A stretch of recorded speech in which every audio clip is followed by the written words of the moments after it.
everyone, welcome to another episode of The Shot with Cosmos. Cheers to space. And what is it? Oh, okay. Space. All of space. The space, the cosmos, the universe. All the shit. Space, as we call it. Not just space as in the space between us, but space as what we're talking about, right? The final frontier, if you will, as most formally known, I would say, in science fiction. What the fuck is space? What is it? What the fuck is it? Like, we think of space, we think of the universe, we're like, oh, stars, planets, galaxies, Asteroids, nebulae, asteroids, moons. No, that's not shit. Space. Those are just things that are in space. Okay. Right? We are in space. The Earth is in space. The sun is in space. Space-time. Space-time is a time of space.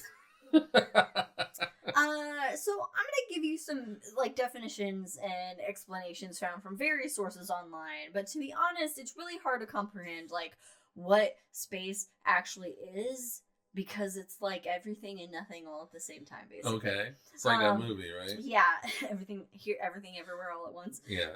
That we haven't seen yet, but we really need to see because Michelle Yeoh is amazing. But anyway, the term space means the region beyond Earth's sky, really, as like Earth's atmosphere. Earth's, well, the sky is the atmosphere, so yeah. Okay. Like an antiquated form, the region beyond Earth's sky. Okay. Got you. All right, the term outer space, that we, outer space, where aliens live, that first appeared in John Milton's Paradise Lost in 1667. Why does it always get back to him?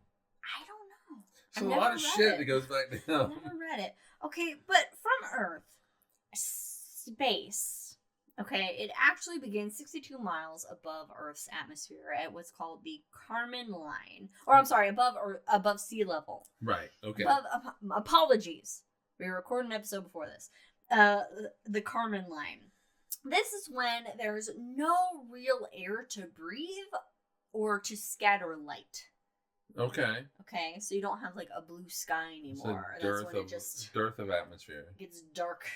Just gets dark, I guess, above you. Interstellar space, that would be the space out beyond the influence of our sun or other solar/planetary systems. Which then is you where have Voyager is now. Voyagers. You also have intergalactic space. Planetary. Intergalactic. The space between galaxies. Okay. And check out our episode on Structure from Chaos for more on that. And studies show that the universe, that space is kind of like a foam structure. It's like a foam. Okay, so we're talking at the real tiny level now. No. It's a foam structure of, you have these galaxy clusters and filaments, and then you have voids between them. Got you. The whole universe is kind of like this foam structure, and the foam are the galaxies. Got you. Basically. Yeah. Okay, so think of foam in your fizzy drink. Okay. I don't know. Anyway, what is space? No, I mean, that's a really good. Thank you. Okay. Yeah. So analogy. What is space? Space is almost a vacuum. It's a near perfect vacuum. Okay, but much better than we can do here. There's I'm not talking Dyson. Okay, don't think of Dyson or Spaceballs or anything like that. Okay, but a vacuum meaning that there's no matter. So a perfect vacuum is there's nothing. There's no matter. There's nothing there. Which is impossible. This universe, space, is an almost near perfect vacuum, meaning that there's some particles that are here and there in space, in these voids, in these, where you have your stars and your galaxies and your planets. That's crowded. That's a crowded area of space, basically. Right. Okay, but the majority of space is kind of empty. There's not a lot there. There's some particles here and there, but really there's nothing there. It's devoid of most matter, basically. Aristotle suggested that nature abhors a vacuum, that you can't have a vacuum, that nature doesn't like nothing to be there. And that was a long-standing thought for centuries, that you cannot have this vacuum, that you cannot have like an emptiness, that there always has to be something there. And that there was, check out our episode again on Aristotle, that there was like this ether in the void that allowed for things to move through space, planets and galaxies and what have you. However, in ancient China, around the 2nd century CE, astronomer Zhang Heng thought that space actually must be infinite. Oh, okay. That the sun, stars, and etc. actually floated in empty space. Oh, cool. Which is very progressive for the time. When was this? In the 2nd century CE. Okay. Yeah, so long before most people thought, realized or accepted almost 2,000 years ago, 1800 years ago. A partial vacuum was first created from an experiment by a pupil of Galileo, Evangelista Torricelli, in 1643. Okay. So you have this idea of the vacuum starting to become more prevalent and coming into play around this time. Now, there is a classic line we've all heard of in space. No one can hear you scream. It's true. From Alien. Yes. And that is because molecules in space aren't close enough together for sound waves to actually travel through. So right. Yes. A fancy physics man, you can correct me. Well, yeah, I mean, they can't interact with each other, so yes. You can't get those pressure waves. Yeah, you can't transmit sound between them. There's basically it's a very low pressure system, space is. And so that means that most of it is empty, as we've discovered. There's stray particles, like loose collections of gas. And by the way, when we say empty, this is a non-quantum physics empty. We won't even get into the quantum physics. I can't. My brain just like shut off as soon as you said non-quantum. I was like, it's a classical physics empty. Like the emergency signal comes up, and I'm just like, okay. But most of these sort of like empty areas, so to speak, are filled with like leftover radiation from the Big Bang, also known as the cosmic microwave background. So you do have all these protons that are just kind of zipping about everywhere, boop, boop, boop, zipping about. Boop, boop, boop. By the way, if you want to see it, find an old TV set that can show you the static. When you see static on an old on your TV, or if you hear it on the radio, 1% of that is leftover radiation from the Big Bang, from the formation of the fucking universe. It went 13.8 billion years, was not even picked up by anything, and then it went right into your static on the TV or to your ears on the radio. I wish I knew that when it's like back in the day when I actually did see static on the TV. Yeah, it's so cool. It's so cool. So in space, because there is nothing, there's like no air pressure, right? We have air pressure on Earth, but because there's no air pressure, you don't need aerodynamics. There's no friction. You don't need your spaceships to look streamlined. Like aerodynamic, streamlined. It could be a box. It could be a box. It could be a Borg cube. A Borg ship. The Borg ship can travel in space just as well as the Enterprise. Anything else, yes. I'm sorry, I have the hiccups right now while I'm doing this. So the stars, the planets, the moon, galaxies, they can all freely move about. They can all freely move about through space, while, yes, there is gravity that causes, objects to be bound together or orbit other objects, like our galaxy orbits the center of the Milky Way. But the protons and everything, they can move freely through space. There's nothing inhibiting that motion in terms of any kind of like high pressure sources or whatever. So we really don't know how big space is or the universe is. We know that a lot of the universe, that space, is filled with dark energy and dark matter. We don't know what those are. We can't see them.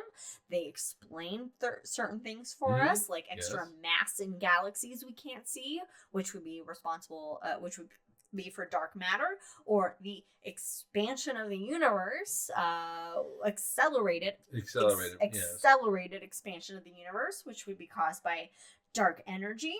And its shape, apparently, and this one's for you flat earthers, it's flat, apparently. Well, yeah. The universe is flat.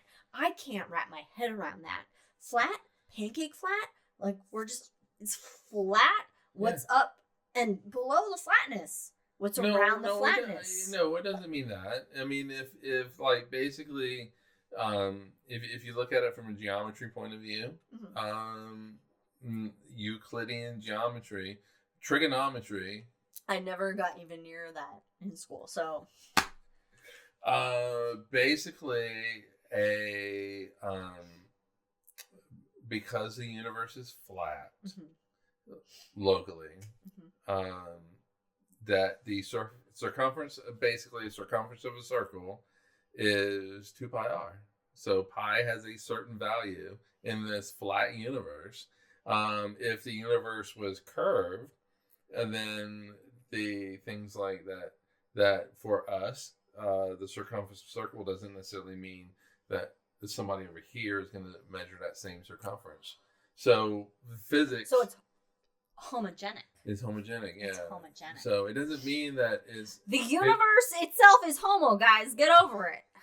It also doesn't mean the universe is not spherical.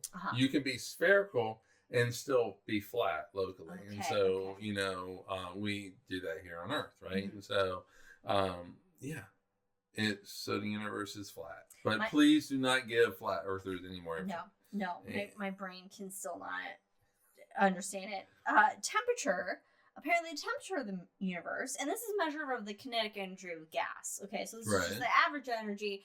I mean, Which is what temperature is. Yeah, you have the temperatures in things like stars, or the temperature of, explosion, the temperature inside a nebula or something. How fast, that is on average, how fast things are moving. But the universe as a whole, on average, its temperature is negative 455 degrees Fahrenheit, or 2.7 Kelvin. Above absolute zero. Above absolute zero. So it's not zero, but it's pretty goddamn cold. And it will never get to zero. It will never get to zero because you have stuff in it. There's right, but also because of quantum physics, things vibrate. And if you get to absolute zero, that means that there is no more vibration, and you can't have that. What happens if there's no more vibration? Heisenberg uncertainty principle goes away, because you can then know the exact position and momentum of something. You can't do that. And that appears to be baked into the universe. I like that, baked into the universe. Baked in. Also, apparently the universe may have a smell or multiple smells. Oh yeah, I've heard about this. Now, astronauts have reported smelling a burned metallic odor. I don't know what happens with my pronunciation. I guess the simile is like arc welding, if you've ever been around an arc welder. I don't know, like it's that similar thing. But really, this is actually the smell of oxygen in low Earth orbit that clings to stuff on re-entry.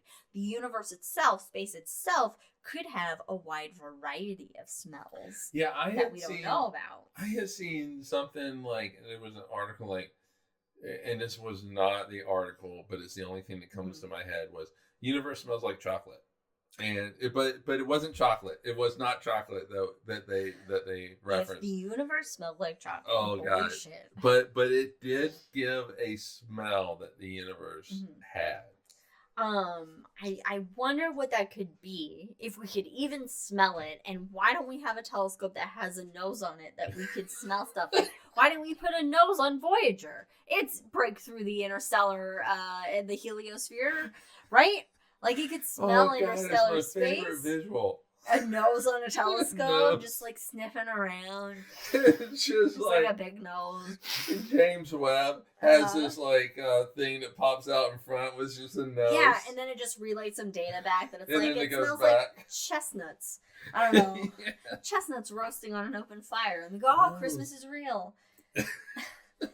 So it could smell. The astronauts have reported what they have smelled, okay, or the sense that they have taken from our very limited view and experience of space. Okay, we have a very limited range that we've explored of space ourselves. All right. So, okay, in a nutshell, have we learned anything? What is space? Yeah, Okay. what have we learned? It's mostly invisible to our limited eyesight. Right. All right. We can't see the tiny little particles that are zipping around. It's mostly empty, basically. Lots of voids that are there. Voids and virtual particles. Voids and virtual particles. At the end of the day, it's everything and almost nothing at the same time. It is something that I think fundamentally as human beings, it is so hard for us to comprehend, like what space, the Earth is in, what our solar system is in, what our galaxy is in, is so hard to comprehend. Yeah, and then you ask the question, what is outside the universe? Don't. My brain is already melting just thinking about what the space actually is versus what is outside the universe. Right. What was before this universe. But if you even look inside of our universe, how does time factor into this? Check out our episode on time. But really, I think it holds the greatest mysteries that we have yet to uncover. And that's very poetic. And that is why space is so exciting and worth exploring. I love space. Space time. Thanks for joining us, everyone, on this episode of The Shot. Space, what is it? We'll see you next time. Check us out on all the things at Cosmos to Cosmos. Bye, everybody. Cheers.